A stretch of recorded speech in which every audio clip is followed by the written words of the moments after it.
Ulan diyorum bunu alsın.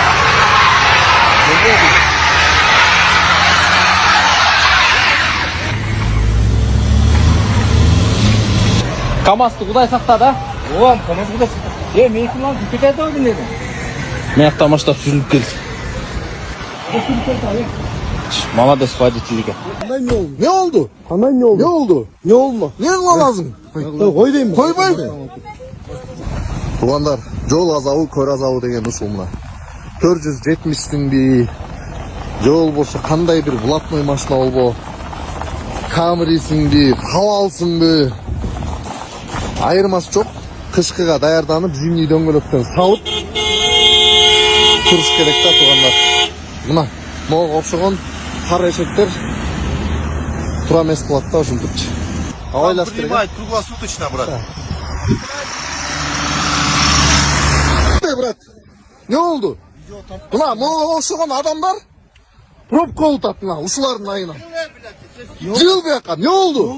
Ne oldu? Hemen ne oldu? Ne oldu? Hemen ne oldu? Ne oldu? Ne olma? Ne lazım? Koy deyim mi? Koymayın.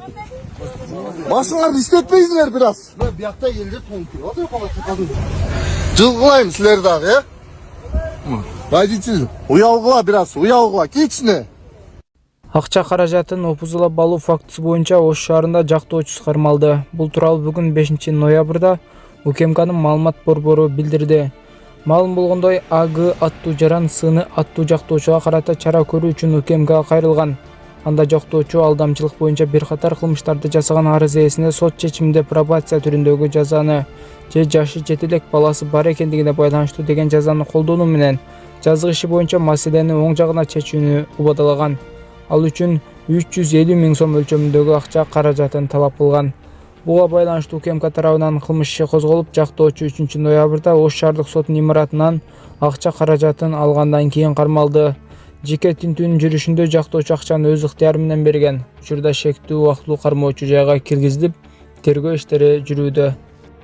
Жапаровду бул көрүнүш кейиткен. Президент жол кырсыктары жана андан каза болгондор көбөйүп жатканына кейип, автомектептердин ишин жана айдоочулук күбөлүк берүүнү тыкыр карап чыгууну тапшырган. Соңку 9 айда жол кырсыгынан 636 адам каза болуп, 1000 киши